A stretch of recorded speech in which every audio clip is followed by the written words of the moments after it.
Morning, Marcia.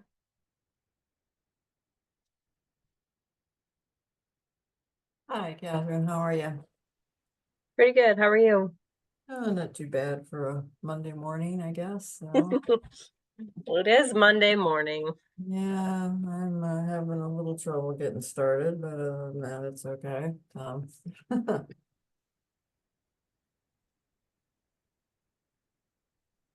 Hi, Zoe. Hello, can you hear me? Yep. I cannot see my video. We can't see your video either, but we can hear you. Hi, Lindsay. There I am. Good morning. Yay. There you are.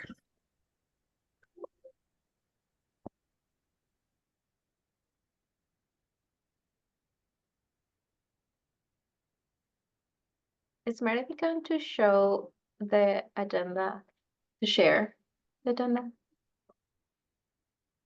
I don't know. So I don't Are have to you share.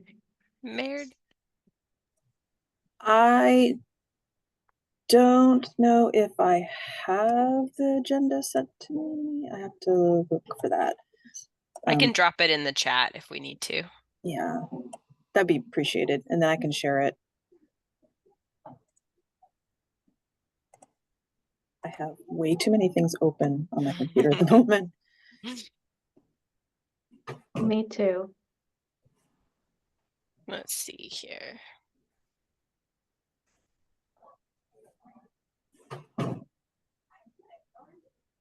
Oh, there's Nadia. I thought, oh, I know Nadia has it too. Oh yeah. Nadia, are you gonna share? Were you gonna share? I forgot to ask on Friday if somebody was gonna share the agenda instead of me. Yeah, I can share. Do you want me to just post it or share, like do a share screen? Share screen. All right, it's 10:01. Hello, everybody. My name is Soy La Copiano, and welcome back again. I'm the Housing Stability Director and Community Action, and I'm going to lead this meeting today. And hopefully everybody has the agenda open. And let's start with introductions until we post it on the. So, I don't know, popcorn.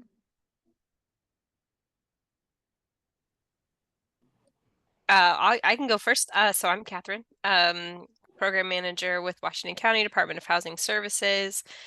She, her pronouns, and thank you, Zoe, for taking over chairing this group. Grateful to have you in this role. Thank you.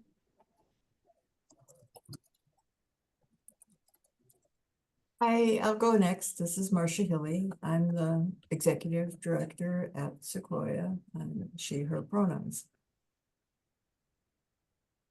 Thank you, Marcia. I'm Kimmy Zell with the City of Tigard, program manager, strategic initiatives. She, her pronouns. Hi, everyone. Lindsay Downen, she, her.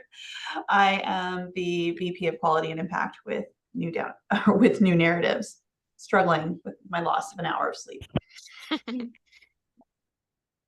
Hello, everyone. My name is Jeremy Tays. I'm the executive director for Open Door, he, him pronouns. And sorry if I'm hard to understand. I'm under the weather, but good to be here. Megan George, Deputy City Manager in Tualatin.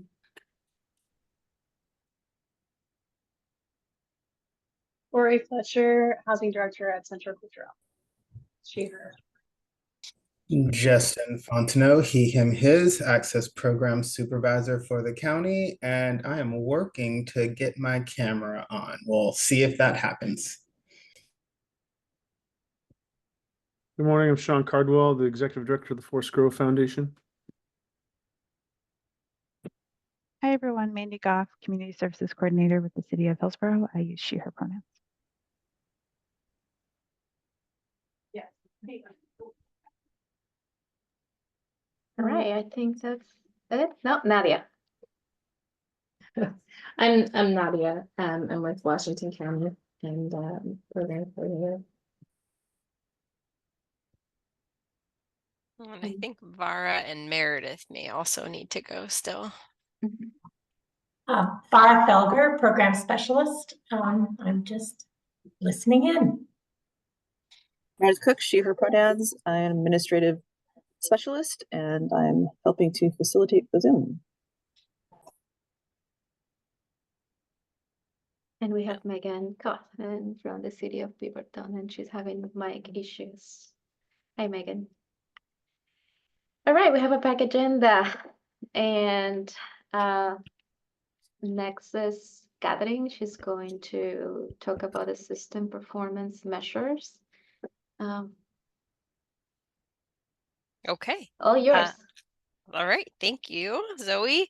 I know it may be confusing that there's the name Megan next to me and there are two Megans in the meeting, but that's actually a Megan on our HMIS team and she's not here with us this morning. So I'm gonna go solo on this one.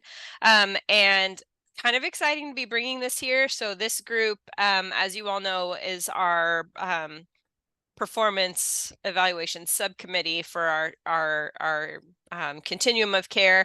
This report, the system performance measures, is one of the most important reports that we do annually related to our system-wide performance. And so excited to go over this with you all today. Most of you have seen this before, especially those who have been actively involved with our COC board for quite some time.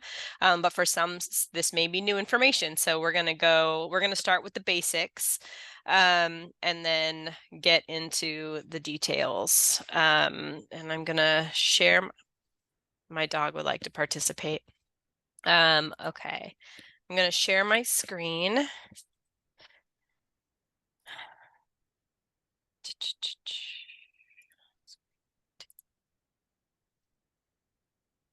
Okay, are you all seeing that?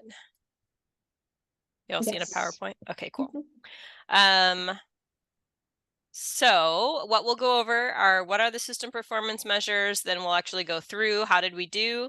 We'll have some time for comments and questions. Please feel free to ask as we go. I think that's just easier to look at each one individually. And then any recommended revisions you have to our COC goals, and then any recommended actions or focus areas for our 24-25 work plan.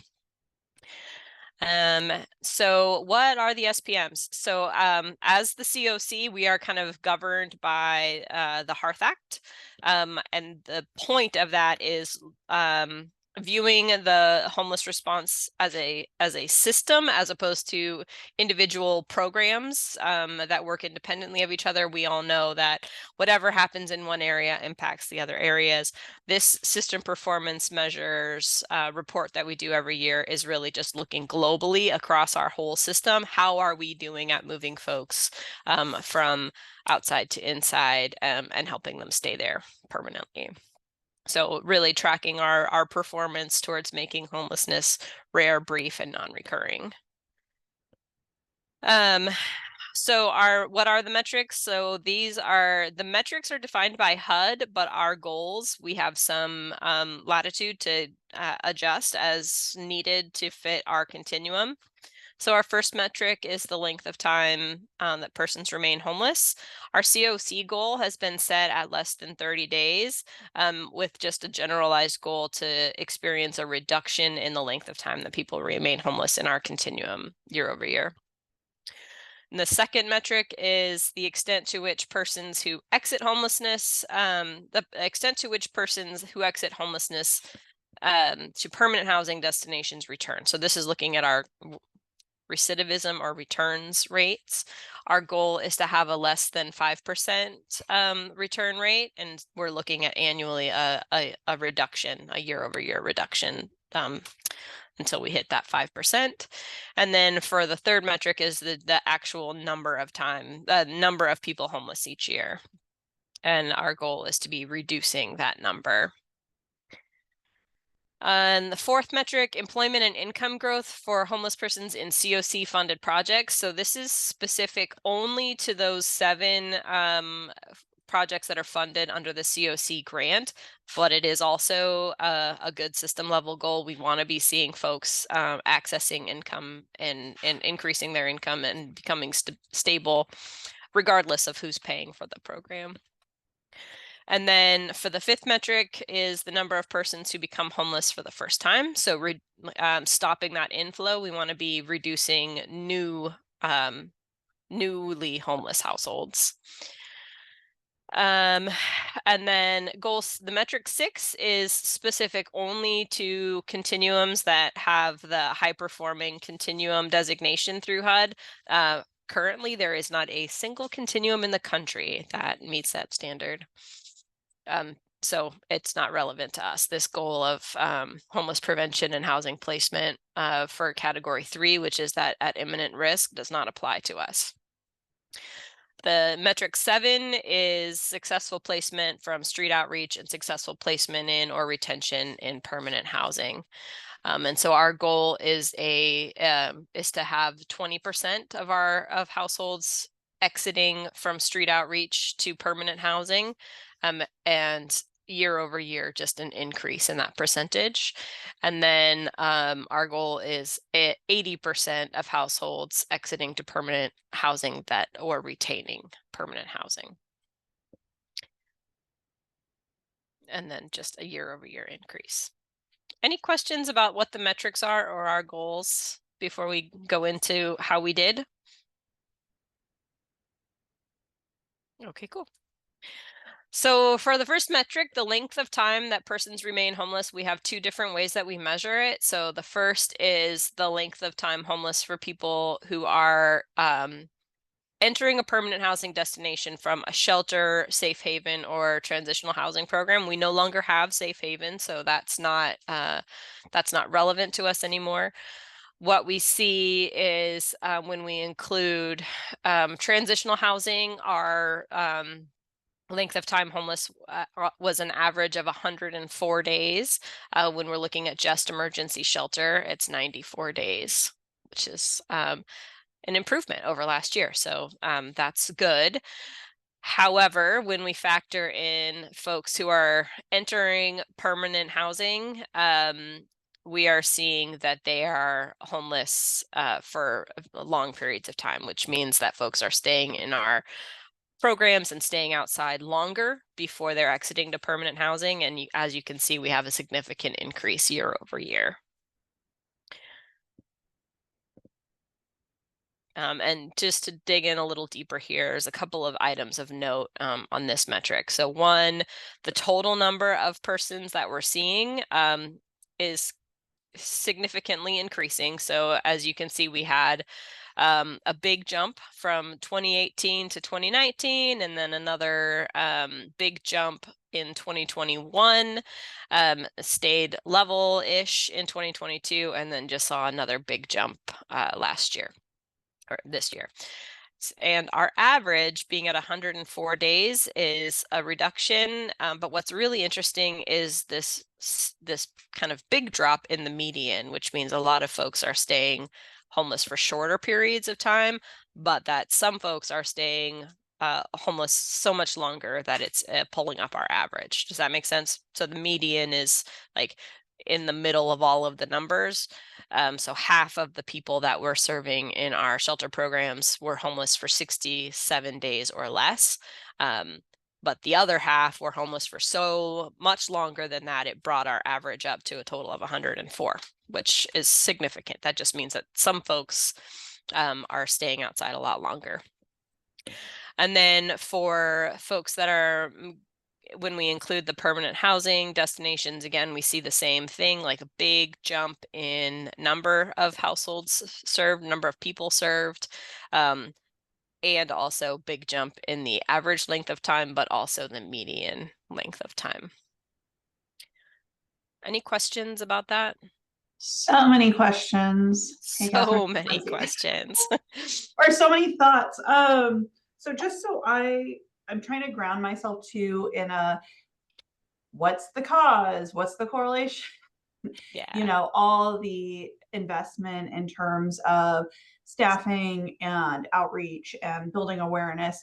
Do we know anything about these numbers relative to population growth or anything? You know, like, is there, I'm just kind of curious statistically if we know anything about kind of the key drivers of the whys that are grounded in the data for that big jump in 2023. Good question. I don't know. We haven't looked at it relative to population growth. That's a good question. We can take a look at that. I think it's a lot of kind of some of the things that you were talking about. So from the homeless services system perspective, it's the increased outreach. It's the significant expansion of the number of entry points, right? So we're serving more people in more places than so our access has improved. Access to the system has improved. We're doing a better job of identifying who's out there, actually tracking that data, and capturing that approximate date homelessness started. So there's some data quality and data improvements that drive this as well, right? Did that answer your questions? Did I get to all of them? No, it does. And I think that there's like learning around the messaging of that too, when we have other stakeholders who are saying, why are we investing so much? And why is our numbers going up? Well, yeah, of course you would, because we're going to have this access be addressed, which wasn't historically. I'm just trying to think like how I'm wording that to folks. Yeah. As an explanation. Thank you.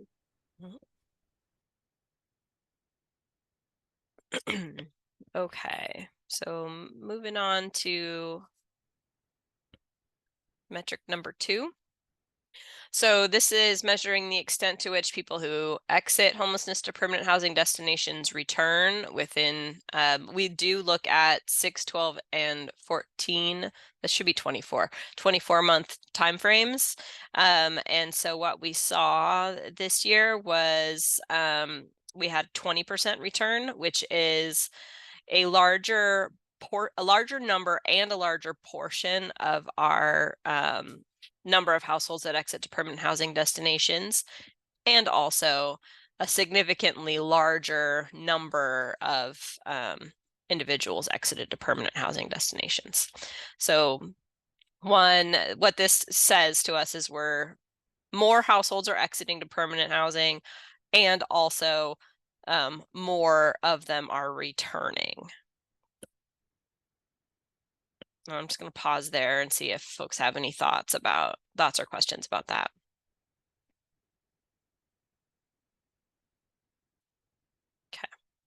I do. Yeah. Oh, hi, Zoe. Do we have data on the 20% like the reasons why there is recidivism, or those only are data measures, not quantity? Like, we don't know the reasons. We don't know. I mean, there's the HUD drop down for the reasons, right? Like, why did someone exit? But that may or may not capture, like if they're returning 2 years later, they may have exited with having completed a program or graduated from a program, and then 2 years later they come back. We don't know what happened or why they came back. We just know that they are homeless again. Okay. Did that make sense? It made sense in my head. Yeah, it does. Okay. It does. Yeah. All right. I guess my thought was just the increase to 20% from 16% isn't that dramatic, given the vast increase in the number that were housed. Yeah. And I mean, to put a slightly more positive spin on it, we're serving more households in PSH, which means we're serving more chronically homeless households. So this is kind of closer in line with like national averages for continuums that focus on those longer term programs that are serving that population. So it's there is a way to, there is an interpretation of this that could be saying it's kind of a mixed bag, right? So more people are returning to homelessness, but we are serving those folks that have been homeless longer and in theory have more barriers and more challenges. Hey, Catherine, related to that, when a person comes in through Access, are they tagged with being chronically homeless or not chronically homeless? And is that based on like length of time that they're homeless? And I guess at what point do they no longer be tagged chronically homeless? Great question. So a person is tagged chronically homeless at entry, so at coordinated entry, and it's based on length of time homeless or cumulative length of time homeless. So it's, and folks on the call help me out that if you have the definition at the top of your head better than I do, but it's continuously homeless for a year or more, like or homeless for a total of 1 year over 3 years, right? So if a cumulative total, and with a disability, with a disabling condition. Did I miss anything there? Anybody else got the chronically homeless definition at the top of their head? Is there over 55 too? Nope. You can be chronically homeless and be very young. You just have to have a disabling condition. We do see some chronically homeless youth.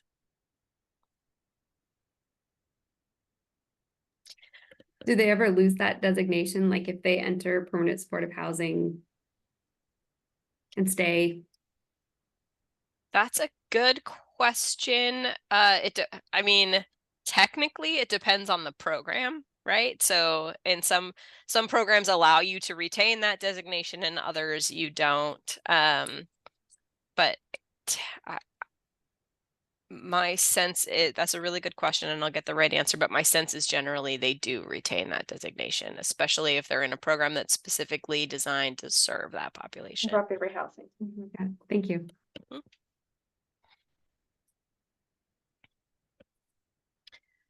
Okay. Any other questions? Okay. So our third metric is our number of homeless persons from our point in time count. We did see an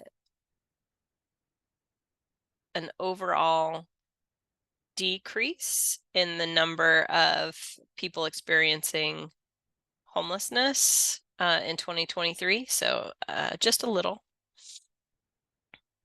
And we saw a slight increase in the number of individuals experiencing unsheltered homelessness, and this was again due in part to our we included some street outreach data, so coordinated entry and street outreach data to fill in the people that we feel we, at the time of the count in 2023, those that we were reasonably certain were currently unsheltered in the community, but not interviewed during the point in time count outreach. We included their data in the survey. And then 543 sheltered individuals as well.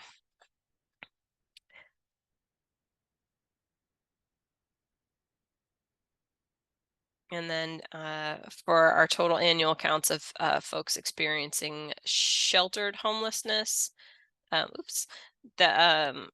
we're seeing this was the number of people that were involved in our programs. So 2,085 in our emergency shelter programs and 180 in a transitional housing program.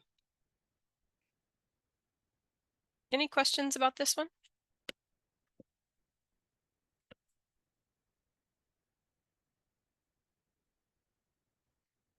Okay. So employment and income growth for folks in our COC funded projects. this is actually looking pretty okay. So 43 or 42% increased total income. That's improvement over 2022. So kind of working our way back towards our pre-pandemic numbers. A slight decrease in the folks that experience an increase in non-employment cash income. And then a slight increase in those that increased earned income. So we're still below our COC goals for this, but we are improving over our kind of pandemic era outcomes. Any questions on this one?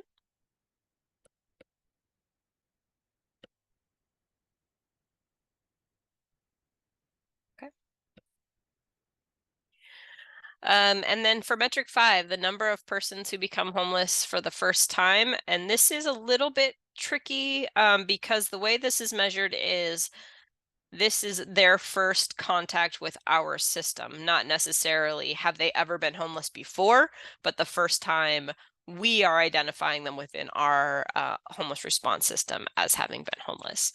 So this relates back to the conversation earlier around, in 1.2, the number of people that we're serving and seeing growing. So more access points means we're finding people for the first time that we hadn't found before.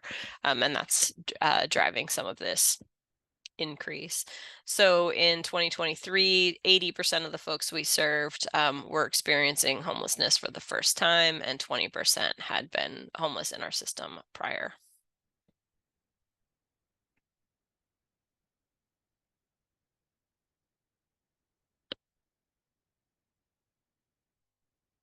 Any questions about that one?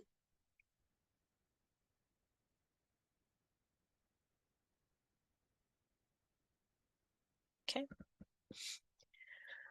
Successful placement from street outreach and successful placement in or retention in permanent housing. We're seeing 26% of households are exiting from street outreach to temporary, institutional, and permanent housing destinations. We are ahead of our goal, which is great. Great work on our street outreach teams, connecting people to resources. And then the success rate for permanent housing exits, so people either staying in permanent housing or graduating from permanent housing, retaining their housing, so not exiting to homeless destinations, and also doing very well here.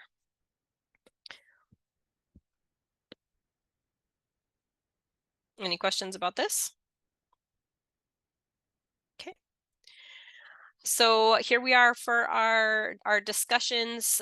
So does the information in this report fit with your real life experiences? Anything in there just seem not right to you? And then what questions does it raise for you? And then finally, what actions or focus areas do you recommend that we include in our 24-25 work plan? And maybe I'll stop sharing so we can engage, and I'll just drop those questions in the chat. Oh, Kim, I see your hands up. Hi. This is super, super helpful and really appreciate it. I know our electeds are constantly asking for like this level of information and the data sharing. I think it might be helpful to also include like some talking points about the data that we can include for our electeds as they talk about supportive housing and the successes that we're having. Great. Love that.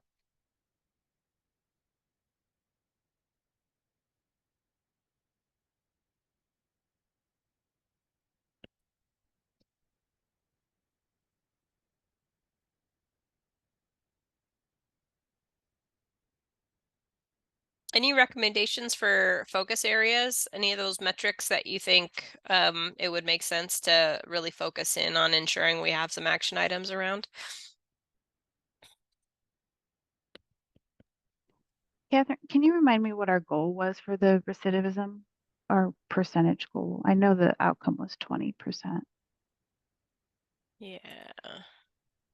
but I wondered how that was squaring.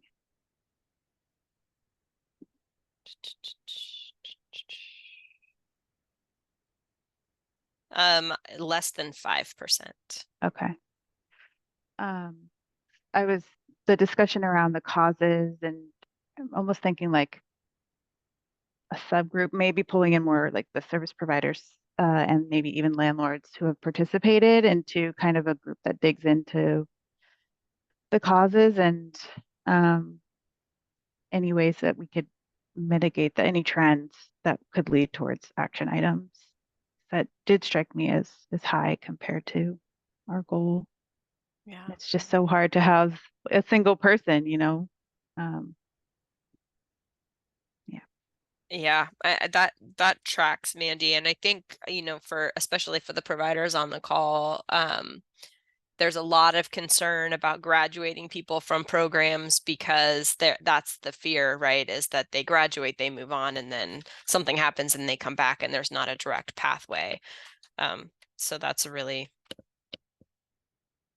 and also we need people to graduate and move on so that we can bring in the next cohort, right? So it's a little, that's an important area to attend to. That would be an interesting data point of like what percentage of those were still enrolled in a program or had like exited or graduated a program, because I can see both happening. Like you're currently enrolled in even like an ARLA voucher, you have support and something just goes wrong. Yeah, these would all be folks that exited a permanent housing. So they had exited to a permanent housing destination and then came back within 2 years. Okay. So like a light touch support program, just an easy pathway back, maybe thinking through what that could look like. Love that.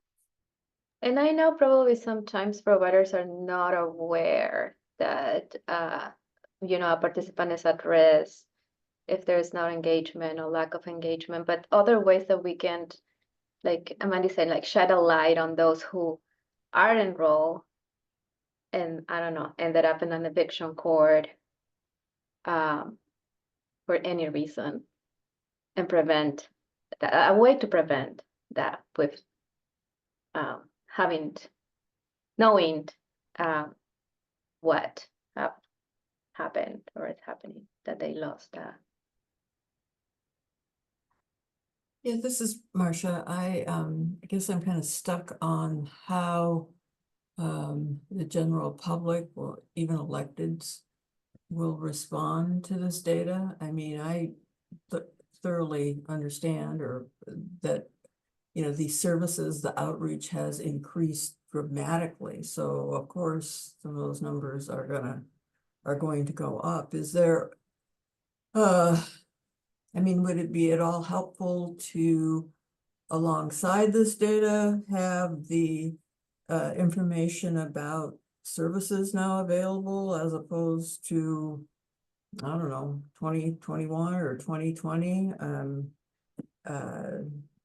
Because I worry about how they interpret what we're seeing, because they won't understand.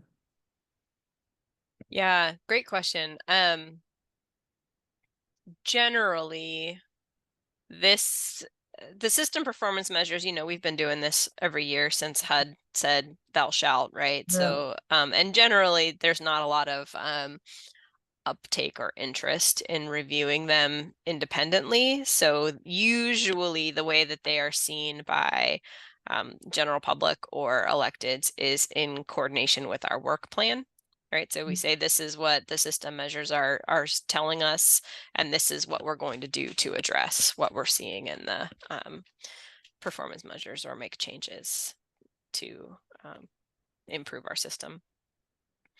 So I'm just thinking about in terms of, all the additional resources that have poured in, which is wonderful. And, Joe Q Public saying, well, hey, how are my dollars being used? So.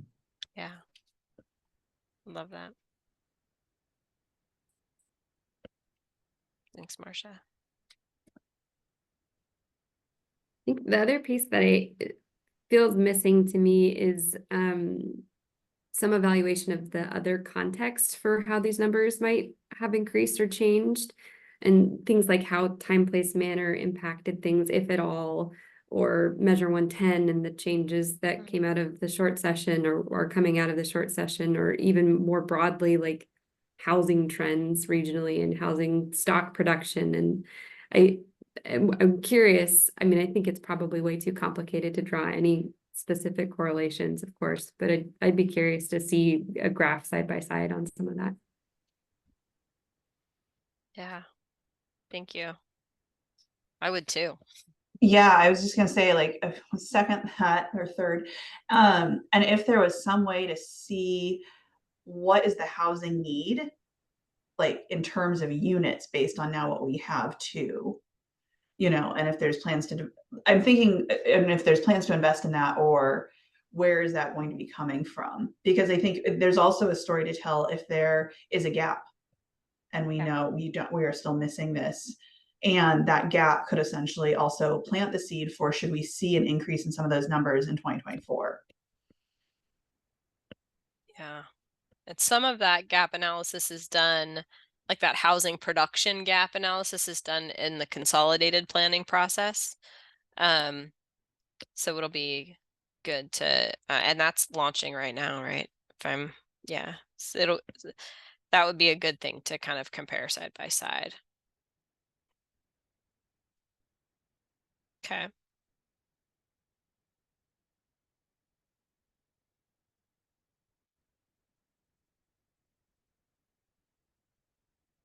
Anything else?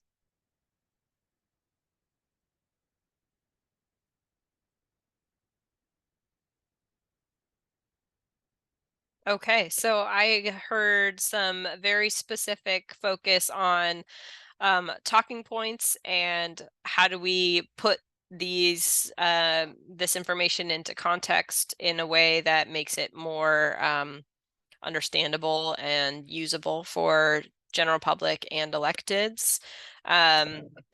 Focusing on returns to homelessness, so looking at pathways back, and then no, that's really it. So, and then showing the data alongside the system capacity at the same time. So looking at HIC and PIT and SPMs together in a way that shows how the system is growing and changing over time as well. Anything else that I missed?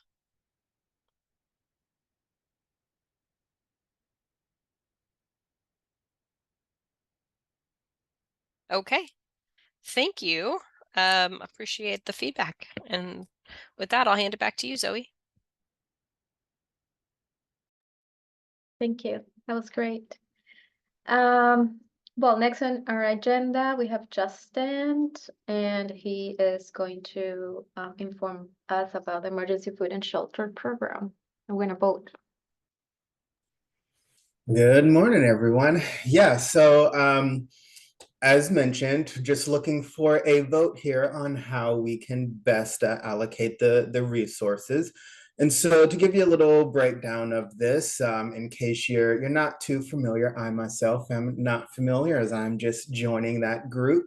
So learning myself as well. But this emergency food and shelter program, it's all centered around FEMA. They're the chair of the national board.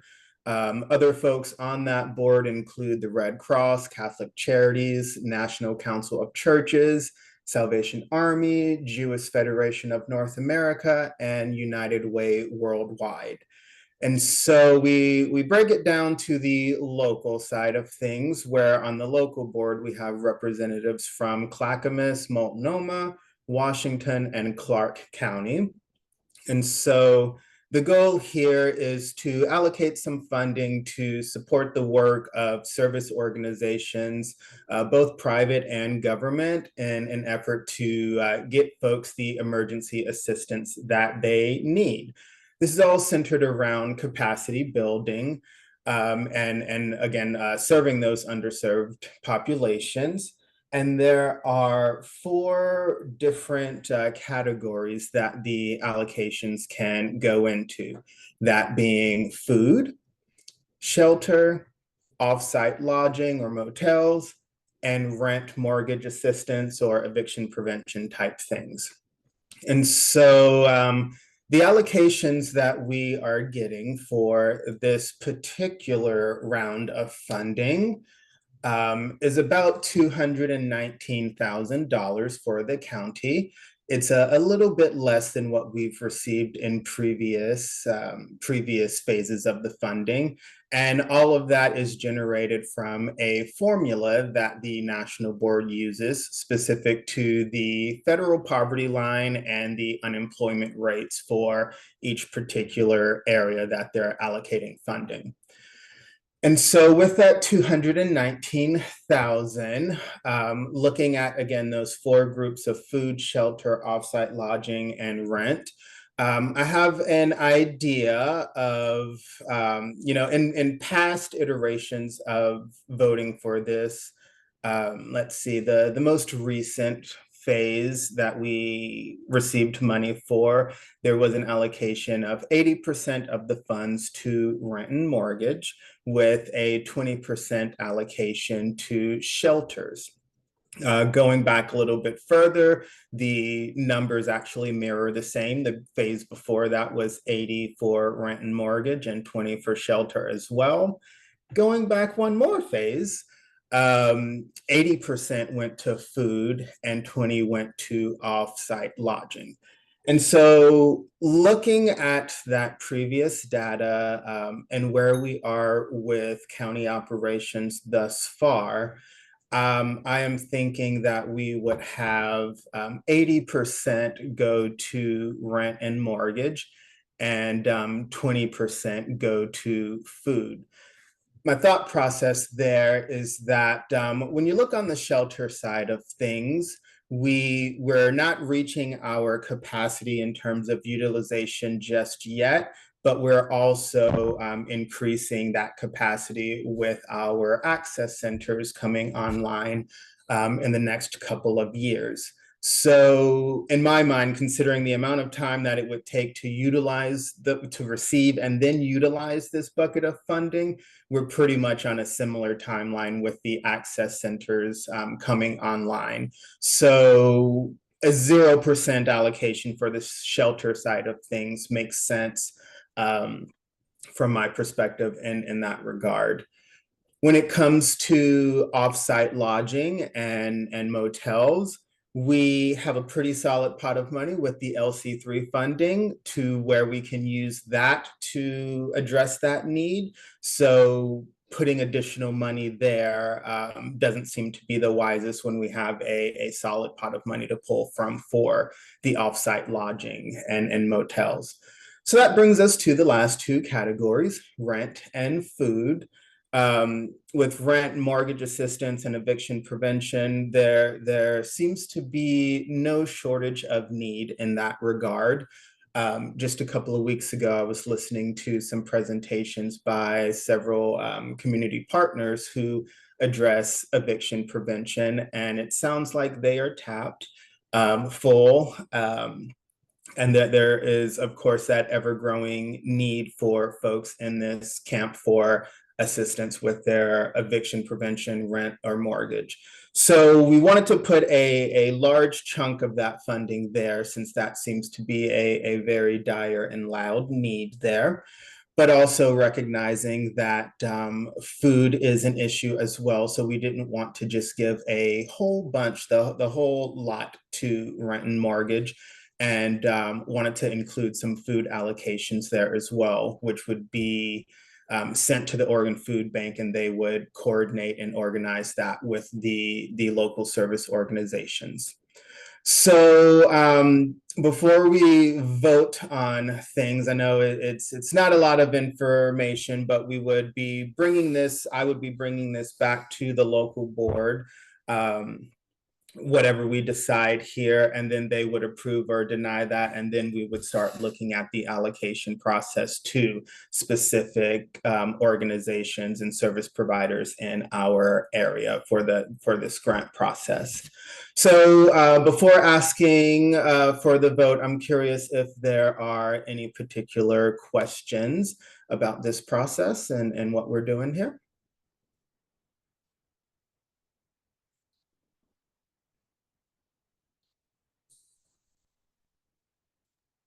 Definitely noted on that, Kim. I agree. Yeah, I guess my question comes from just, I think not knowing fully where the funding sources are coming from. I guess I would have thought that given SHS funding, that there would be more resources for things like eviction prevention, housing issues. Is that not correct, or?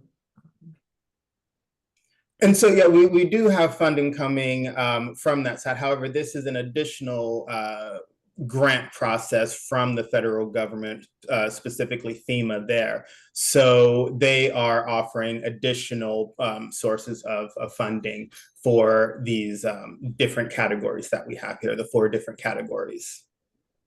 I'll also I just guess- add that this serves the EFSP funds can serve a different population. There's no income limit. Oh, okay.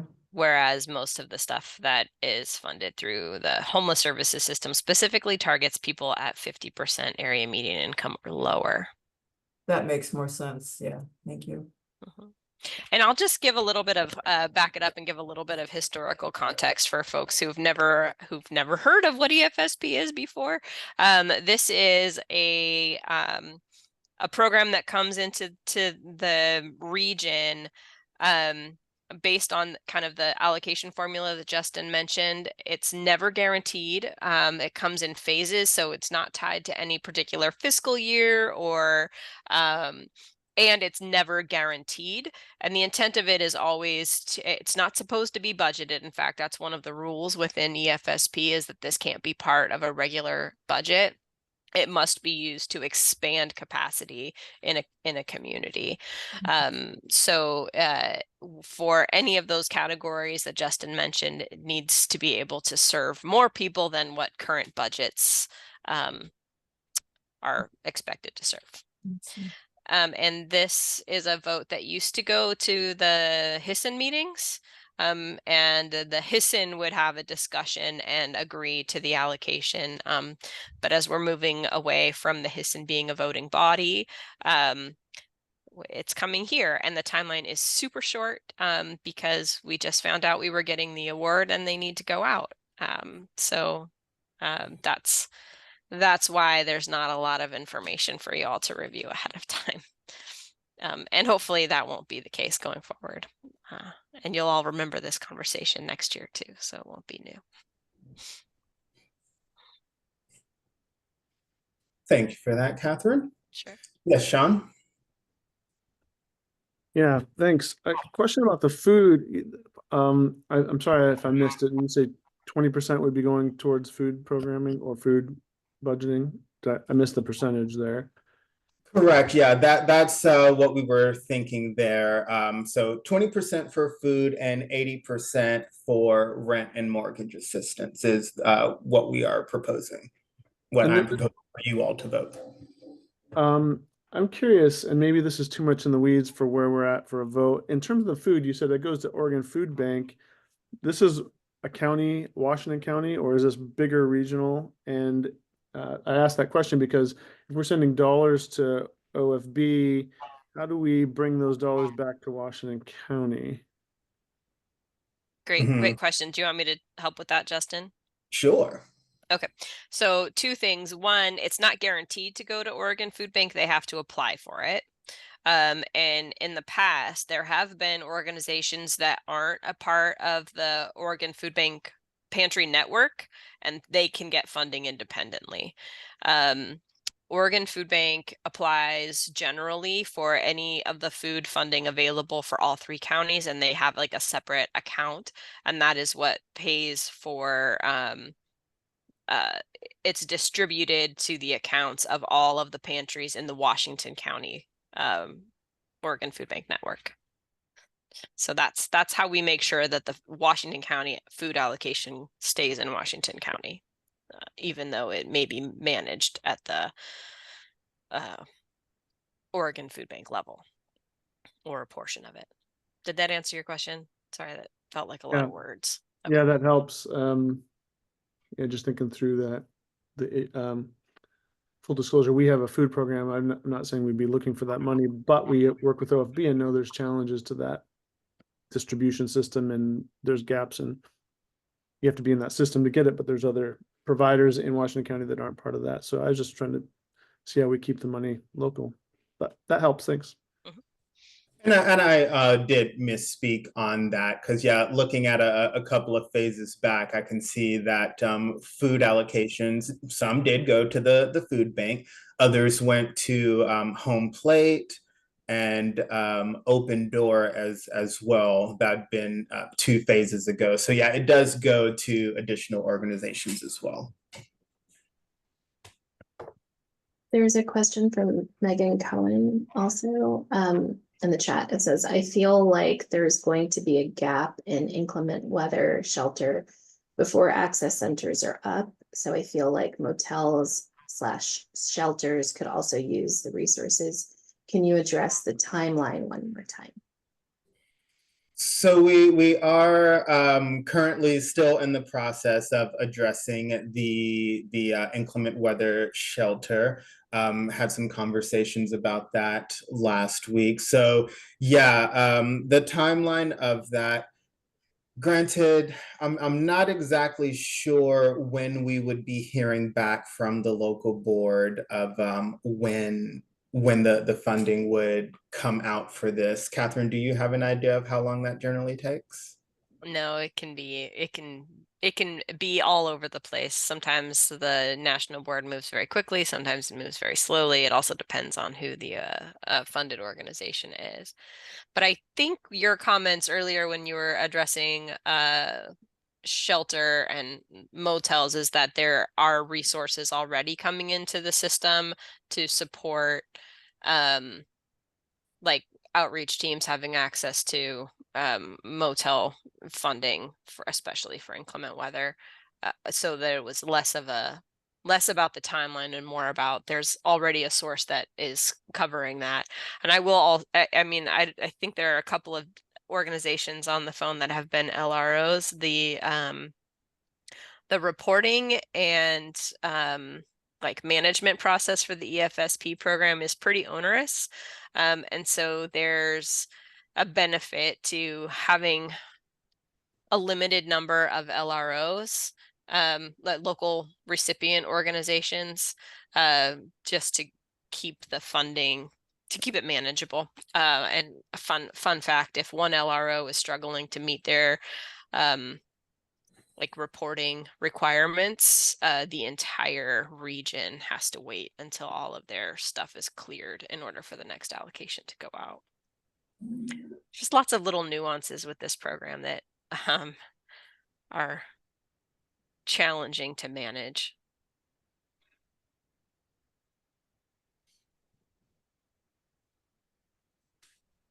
Any other thoughts or questions? Did that answer your question, Megan?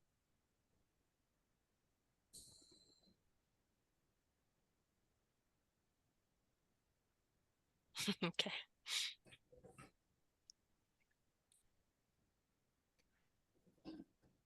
So if there are no other immediate thoughts or questions, again, I recognize that kind of does feel like we're operating a little bit blindly here based off of the current amount of information and the turnaround time here. But I'm curious, voting wise, if folks just want to drop a yay or nay in the chat about the 80% going to rent, mortgage, eviction prevention assistance, and then the 20% going to food.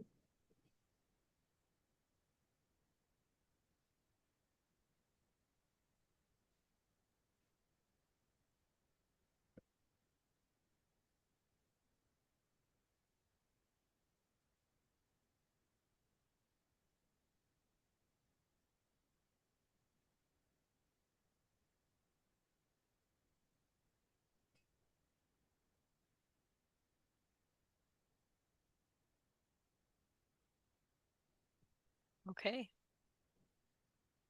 Yeah, I suppose we can move on to the next topic as people continue to drop their vote in the chat. But yeah, if anyone does disagree, feel free to either say so in the chat or send a separate email with your thoughts, especially since this still is a very deep learning process for me with this particular program. So hopefully in the future, we'll have a much more robust articulation of it. Thank you, Justin. You have 10 votes. And our next topic, we have 7 minutes, Catherine. Oregon Housing and Community Service Rapid Rehousing Funds. Great. This is just kind of an update. We've been talking in this group about the continuation of the original, the EO 2302 funding that supported outreach and shelter and rehousing activities.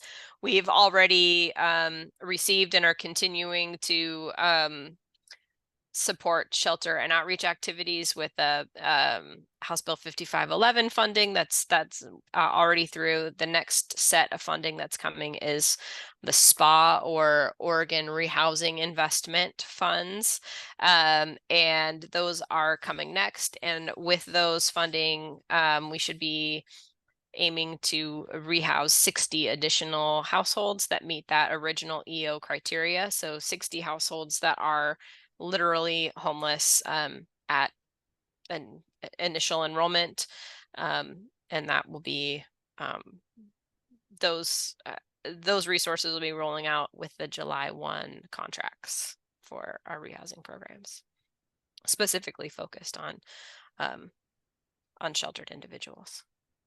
So just wanted to give you guys that update that's coming, and see if there are any questions or thoughts about that.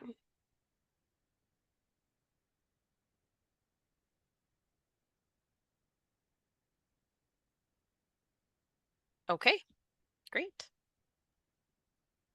All right, so I think the next step is to set on our meeting schedule, and we have that we will meet the second Monday of each month at this time, and it worked for everybody.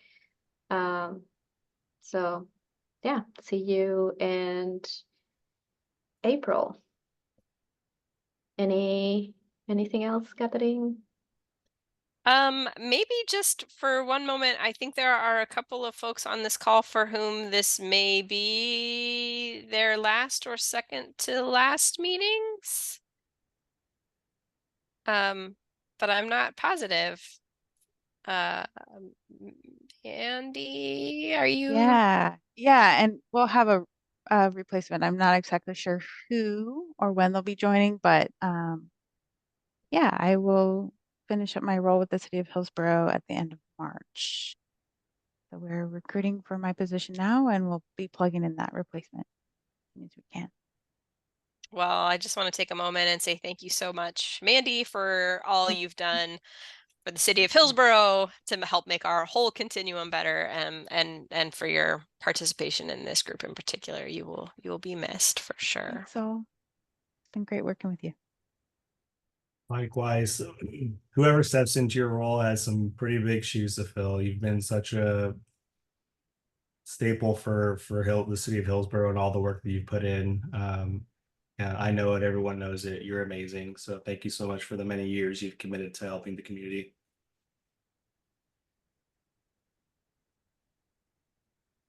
And I think Megan might still be having mic issues. Yeah. So Megan is also leaving us. Sad.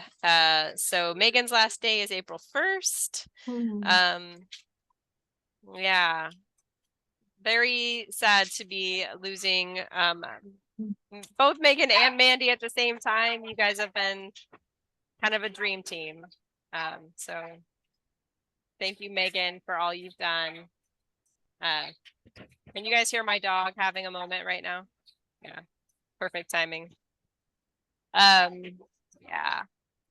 Well, just again, thank you so much to you, Megan, and to you, Mandy. We're so grateful for all you've done, and we wish you the best.